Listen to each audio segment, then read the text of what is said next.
أهلا مشاهدينا. ليست الطبيعة مجرد مشهد جميل نراه من بعيد، وليست الأفكار مجرد أحلام عابرة تولد ثم تختفي. فبين مواسم الرياح والخريف، وبين ابتكار الشباب وجهود الحرفيين وقصص النجاح، تتشكل حكايات الناس وهم يحاولون التكيف مع الحياة وصناعة أثرهم الخاص فيها. في هذه الحلقة نأخذكم في رحلة تبدأ من سقطرى والمهرة، حيث ترسم الطبيعة ملامح المشهد، ونمر بلاحج وحضرموت، حيث تتحول الأفكار والمهارات إلى مشاريع نافعة، وننتهي في عدن مع قصة نجاح تؤكد أن الإرادة قادرة على تحويل التحديات إلى فرصة. أهلا بكم في عين المراسل.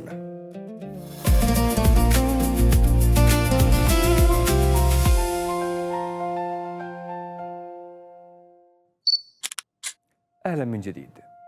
في سقطرى لا يمر تغيير الفصول كحدث عابر، بل كقصة تؤثر في حياة الإنسان والطبيعة معا.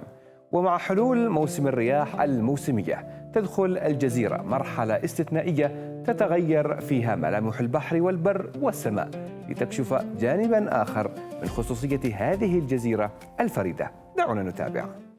يعد موسم الرياح في جزيرة سقطرى من أبرز المواسم المناخية التي تؤثر بشكل مباشر على حياة السكان والطبيعة الفريدة التي تتميز بها الجزيرة.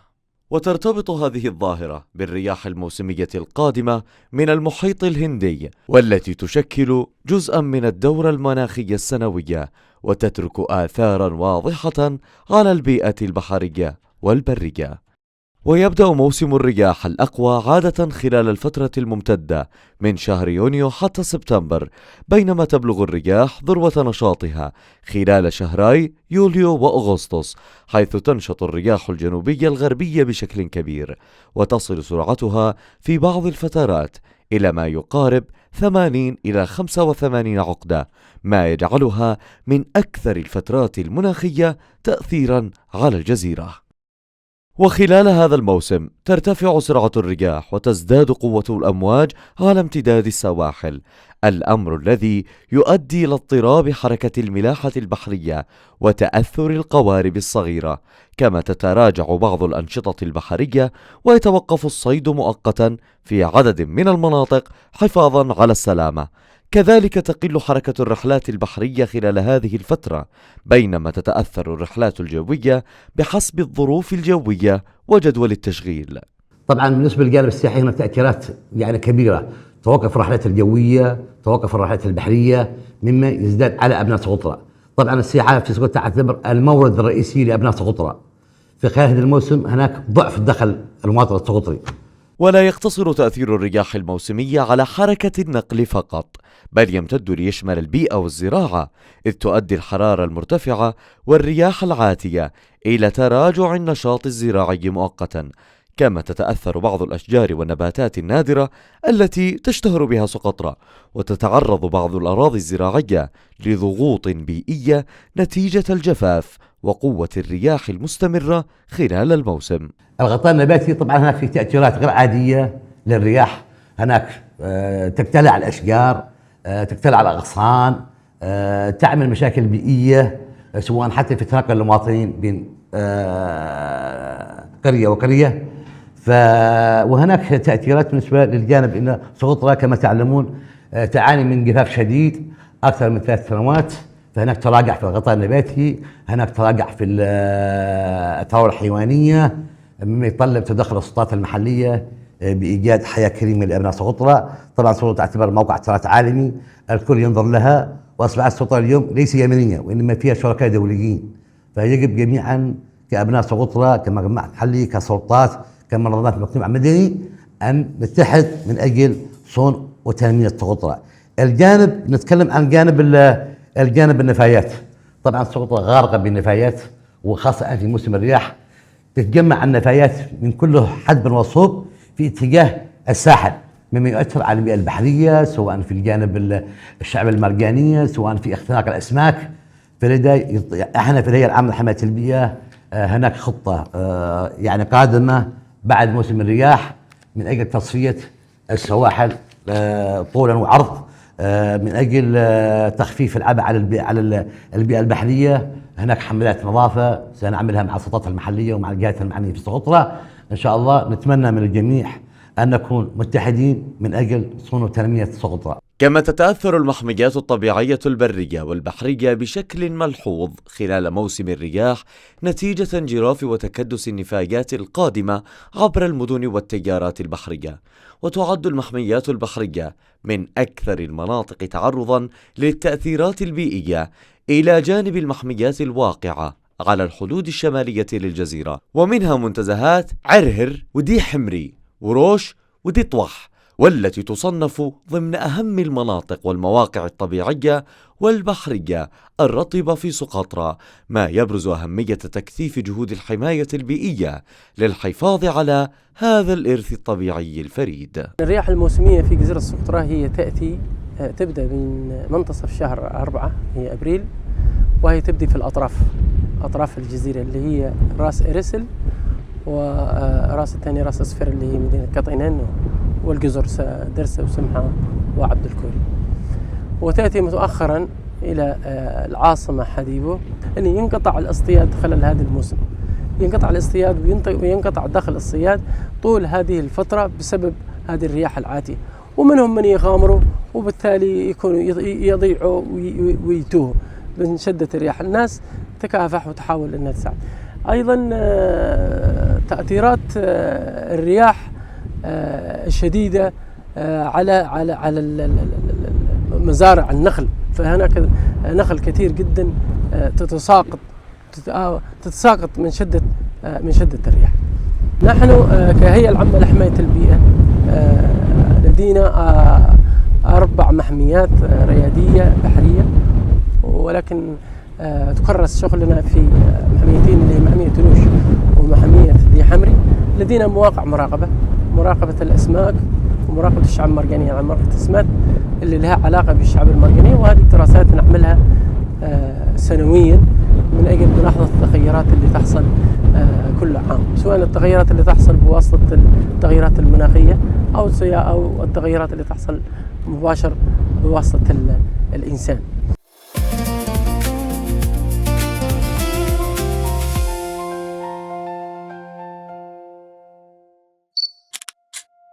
إذا كانت الرياح الموسمية في سقطرى تفرض حضورها بقوة على المشهد الطبيعي، فإن الطبيعة في المهرة تستعد لوجه مختلف تماما، حيث ينتظر الجميع موسما يكسو الجبال بالخضرة ويحول المكان إلى لوحة نابضة بالحياة.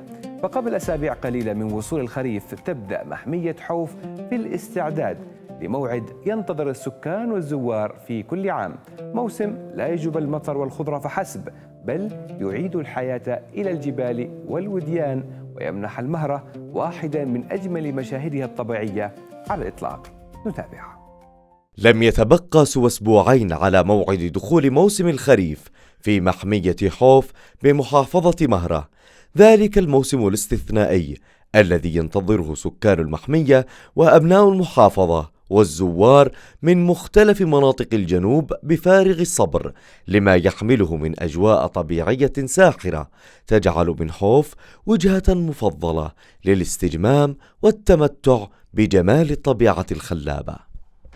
تتزين محمية حوف الطبيعية الخلابة من بداية شهر 7 خلال الأيام القادمة بحلتها الموسمية موسم الخريف، وهي عبارة عن الغطاء النباتي يكون مخطر من الساحل إلى الجبال إلى جميع الأودية والهضاب. هنا التنوع الحيوي والنباتي، وسبحان النباتي فيها غني جدا، أكثر من 400 نوع من الأشجار والنباتات النادرة في العالم، يعني تحتويها محمية حوف الطبيعية. سنويا يزورها من الداخل المحلي من المحافظات الجنوبية، ويزورها من الخليج ومن سلطنة عمان، من المملكة العربية السعودية، يزورها من كافة المناطق والدول الخليجية، وحتى الزوار من الدوليين يعني من أوروبا والأبحاث يزوروها سنويا لهذا. ومع بداية الموسم ترتدي محمية حوف حلتها الخضراء،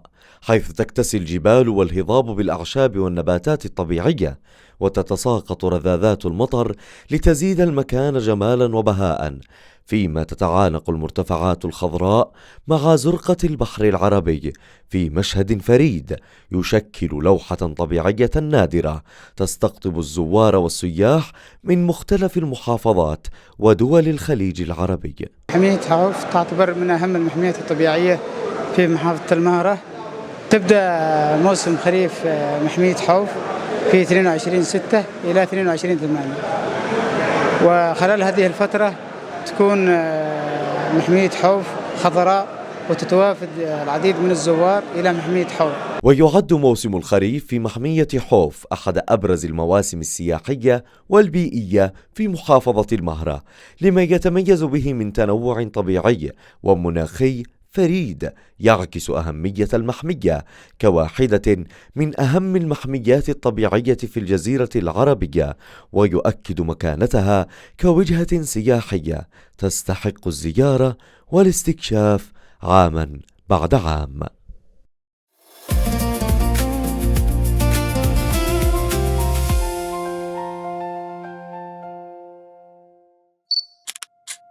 وفي الوقت الذي تصنع فيه الطبيعة جمالها الخاص، يضع الإنسان بدوره جمالا من نوع آخر، جمال الفكرة التي تتحول إلى مشروع يخدم الناس.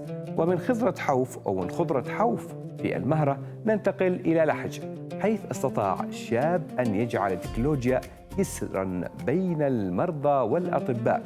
فكثير من الأفكار تبدأ صغيرة لكنها تكبر حين ترتبط بحاجات الناس الحقيقية. ومن لحج نتعرف على قصة شاب آمن بفكرته وعمل على تطويرها رغم محدودية الإمكانيات، حتى تحولت إلى تطبيق يساهم في تقريب الخدمات الطبية من المواطنين. دعونا نتابع. من قلب الحوطة، حيث الحلم يواجه ضيق الإمكانيات، خرج هشام بفكرة جعلت الطب أقرب إلى الناس من شاشة لابتوب بسيط.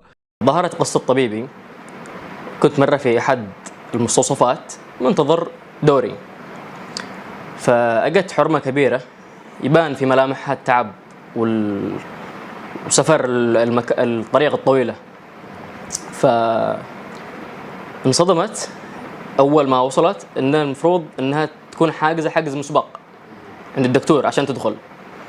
فالطريق الطويلة هذيك والتعب والحمى والمواصلات بالنهاية يقولوا لها مرفوضة ولازم تسجلي من قبل. فاتعذبت العذاب هذا كله ورفضت ما تدخل عند الدكتور. فقلت ليش ما أنا أعمل تطبيق أو منصة إلكترونية طبية تتيح للمرضى أنهم يتواصلوا مع الدكاترة ويعملوا استشارات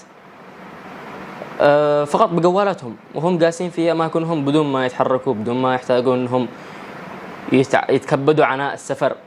ووسط ليال طويلة من الصبر والإصرار، ولد طبيبي ليكون نافذة أمل عبر الهاتف. اليوم صار التطبيق جسرا يصل المرضى بأطبائهم ويحول المعاناة إلى راحة والفكرة الصغيرة إلى خدمة كبيرة في حياة الناس. كان في شوية صعوبات واجهتني أنا كهشام، لأن التطبيق انعمل كامل بالذكاء الاصطناعي بدون أي خبرة برمجية مسبقة.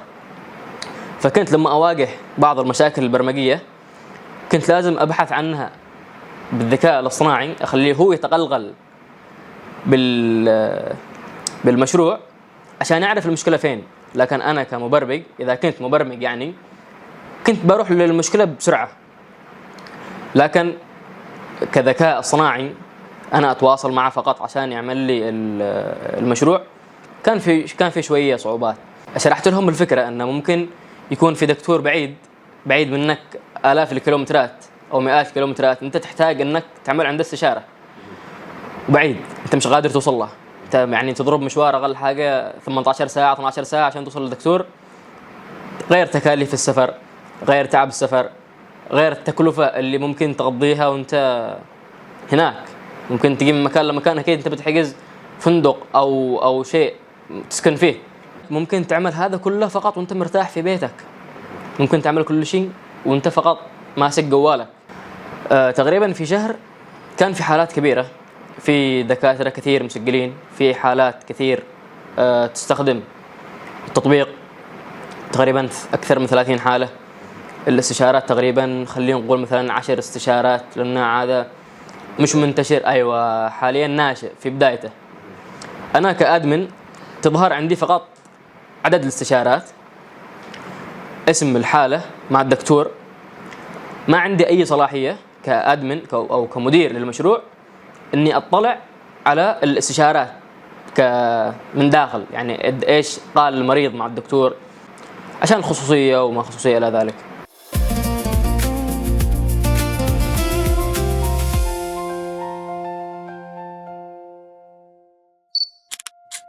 حين ينجح الإنسان في توظيف مهاراته لخدمة المجتمع فإنه يضيف قيمة تتجاوز حدود المشروع نفسه.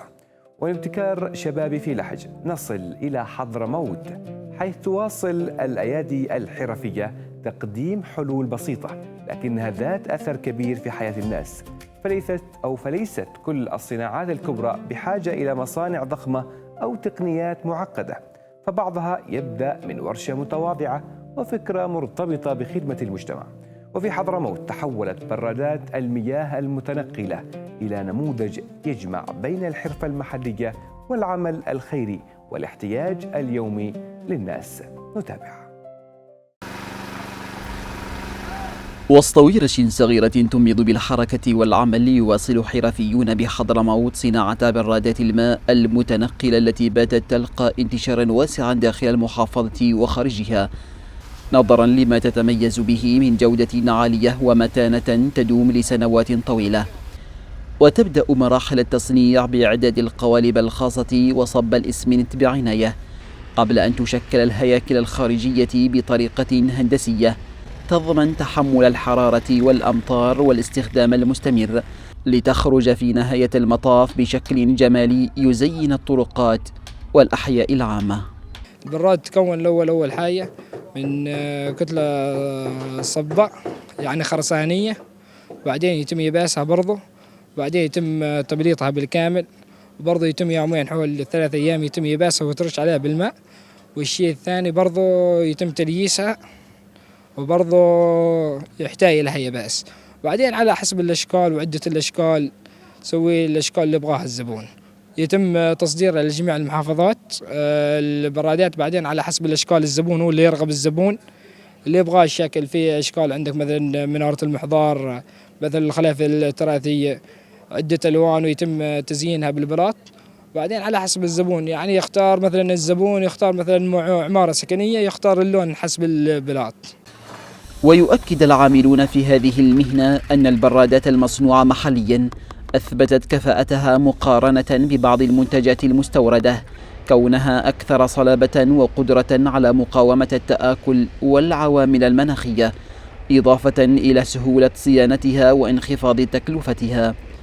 كما شهدت هذه البرادات طلبا متزايدا من جهات خيرية ومؤسسات مجتمعية وأفراد يسعون إلى تنفيذ مشاريع سقي الماء في المساجد والأسواق والطرقات العامة، خصوصا خلال فصل الصيف وارتفاع درجة الحرارة. هذا أنا لقيت برادة أنا بتصدق الوالدي والوالدين يعني، وبعض ما شاء الله هي دحين اشتهرت في حتى في برا اليمن يشلون من تريم هذه صناعة البرادات، لأنها جودة ما شاء الله وتبريد ما شاء الله وصحية. يعني صناعة البرادات يعني هي جودة وصناعة ونقلها سهل ما شاء الله، يعني تنتقل عبر الونوش. وتصدر هذه البرادات إلى عدد من المحافظات المجاورة في خطوة تعكس نجاح الصناعة الحضرمية وقدرتها على المنافسة والانتشار رغم الظروف الاقتصادية الصعبة.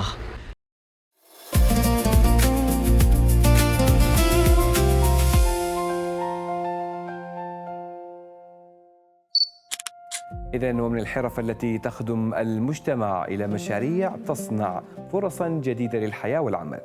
فكما نجحت الأيادي الحرفية في حضرموت في تحويل فكرة بسيطة إلى منتج نافع، نجحت امرأة في عدن في تحويل مشروع صغير إلى قصة نجاح ملهمة. النجاح لا يبدأ دائماً بإمكانات كبيرة، بل أحياناً بفكرة بسيطة وإيمان عميق بالقدرة على الاستمرار.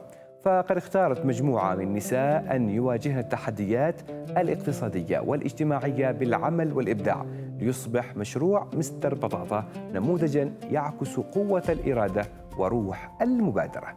نذهب إلى عدن.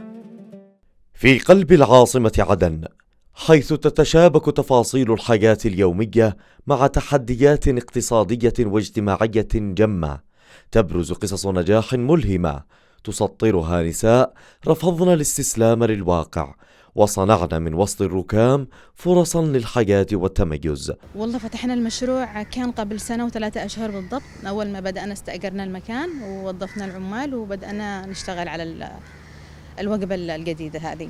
مشروع مستر بطاطا يمثل اليوم واحدا من أبرز هذه النماذج التي تعكس إرادة وقدرة المرأة العدنية على اقتحام سوق العمل وإثبات ذاتها.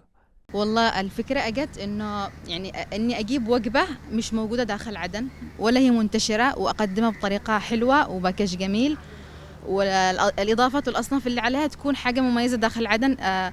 ففكرت إنه أجيب الفرن التركي الخاص بالبطاطا المشوية، جبناه من تركيا وشحناه طبعا، وإلى أن وصل إلى عدن، وبعدين قررنا نبدأ نفتح المحل هذا. اللي ساعدني يعني بالبداية يعني كان بتمويل من يعني مساعدة من الأهل، أصحاب، دعم منهم وتشجيع منهم. وصح كانت بالبداية في عراقيل كثيرة وفي يعني كثير عوائق كانت تمنعني إني يعني ما أبدأش حتى المشروع ده، لكن كان بدعم منهم بصراحة شجعني إني أفتح هذا المحل.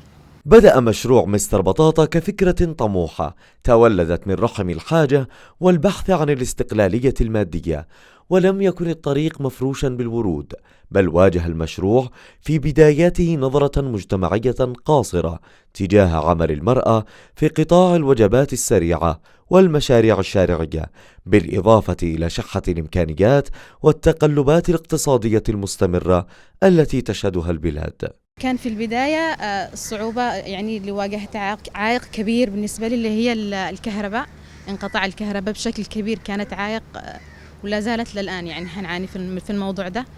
والعائق الثاني اللي هو كان العملة اللي هي عملة الدولار يعني، والعملة ارتفاع العملة بشكل عام رغم نزوله للآن، إلا أني واجه صعوبة في المواد الخام ما تعادلش سعر يعني سعر النزول اللي هو الآن حاصل. فجأة تلاقي مواد من المواد ارتفعت كده يعني بيوم وليلة. محل مختص بوجبة تركية واحدة فقط اللي هي البطاطا التركية المشوية. نقدم البطاطا التركية المفرومة بالفرن، مشوية يعني بالفرن، بعدين نضيف عليها الزبدة والجبن ونعمل عليها إضافات على حسب طلب الزبون اللي هي زي الذرة، الزيتون، الفطر، الدجاج، النقانق، بعض السلطات زي السلطة اليونانية أو السلطة الروسية، يعني على حسب طلب الزبون. يعني المحل مختص بهذه الوجبة فقط. إلا أن عزيمة القائمات على المشروع حولت تلك التحديات إلى حوافز للنجاح. تميز المشروع بتقديم وجبة البطاطس التقليدية بطرق مبتكرة ونكهات عصرية، مع التركيز العالي على النظافة والجودة العالية، وهو ما جذب إليه شريحة واسعة من الزبائن بوقت قياسي.